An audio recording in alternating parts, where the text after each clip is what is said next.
welcome to today's episode of Ghana in 24. My name remains Adongo. Now on Ghana in 24, what we do is that we give you the backstories of the biggest news happenings in Ghana across the past 24 hours. And in today's episode, we would be doing a follow-up on yesterday's budget reading. As I did in yesterday's episode, I gave you a number of takeouts from the budget reading, and today we would add that, including some reactions from the minority. Also, today happens to be exactly 8 years we lost President Atta-Mills. We'll do a little remembrance and a short tribute to him too as well. And then finally, some disturbing news coming in from the Savannah region is that someone has been lynched on the accusation of being a witch. I'll take a short break. When I come back, I'll give you details of all these stories. Stay tuned.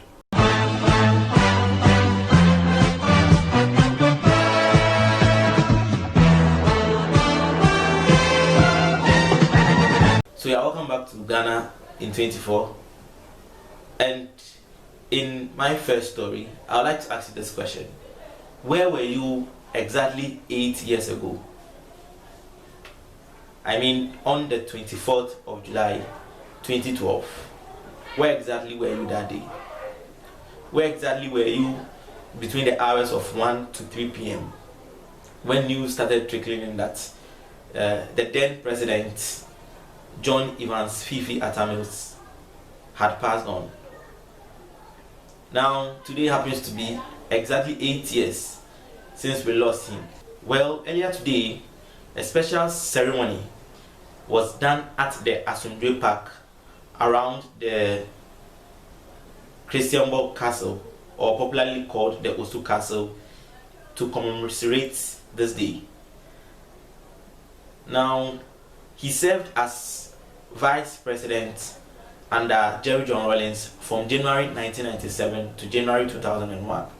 And so the former president, J.J. Rawlings, also went to lay a wreath in remembrance of him, and in a tweet stated that the late John Evans Atta-Mills was an outstanding personality.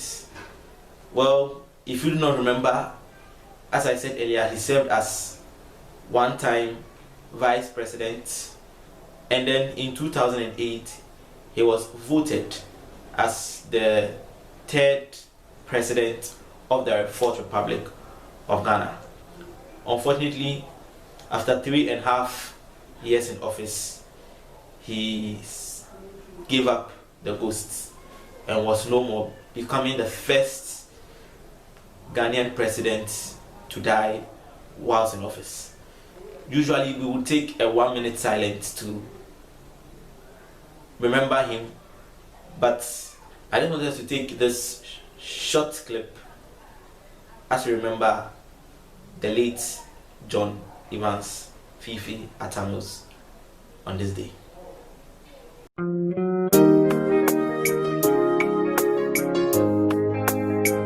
Inti okuni nipa no dawa untu minki kani hui Asompia nipa no dawa odini saguni bui Ye diara Ghana ruti happiness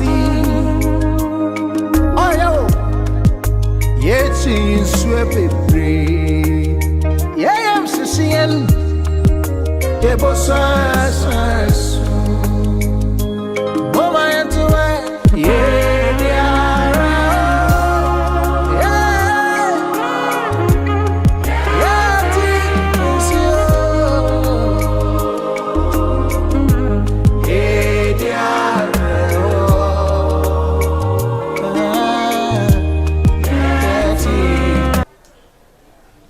May his soul rest in perfect peace.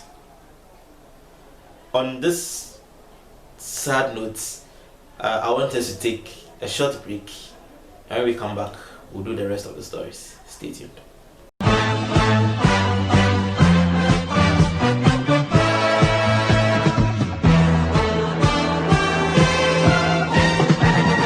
Okay, so you're welcome back back to Ghana in 24. My name remains Adongo. Now, in my second story for the day, yesterday I told you that the finance minister was in Parliament to present the mid-year review budget, and I gave you a number of promises that have been added due to the COVID, including a 3-month extension of the free water and some subsidization of electricity tariffs. Well, a part of the budget that got lots of people talking yesterday had to do with the finance minister stating that government spent 53.2 million Ghana cedis on food during the COVID-19. If you would remember, when the country was sent into lockdown, government through the Ministry of Gender and Social Protection actually said we were going to feed a minimum of 400,000 people per day for the lockdown. Well, the finance minister has come out to say that feeding these people for 21 days cost the government 53.2 million Ghana cedi. Social media have not really taken it kindly. People are asking, people are probing to find out how this figure came about. But there's an interesting mathematics that I saw that I would like to share with you.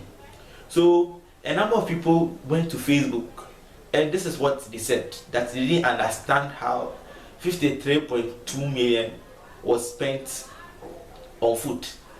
And this is the calculation, that if this 53.2 million was even shared among 30 million Ghanaians, government should have a remainder of 23.2 million Ghana cedi.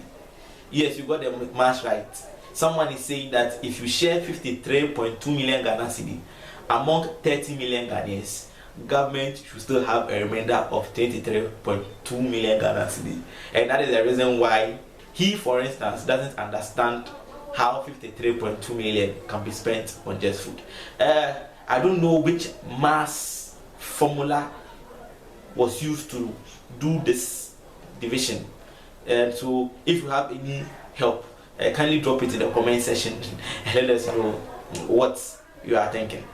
But then yesterday, right after the speech, minority spokesperson on finance, Honorable Isaac Adongo, actually did an interview with the press, and this is what he says, that the finance minister is the cleverest accountant he has seen, because what they do is that they just spend the money and then they know how to balance the books after they have stolen the money.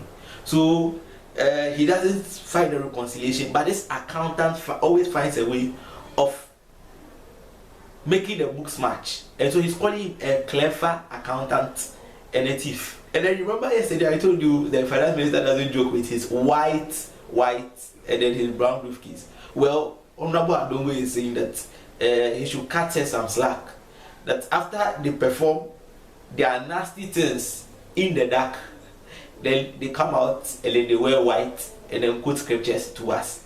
Take a look at this video and listen to what Honorable Adongo said yourself.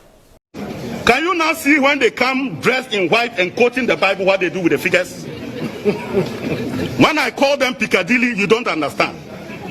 These are clever accountants who know how to steal your money. The most clever accountant that I have ever seen in my entire life. Most disingenuous, not clever. And these are the kind of people who collapse the financial sector of the world.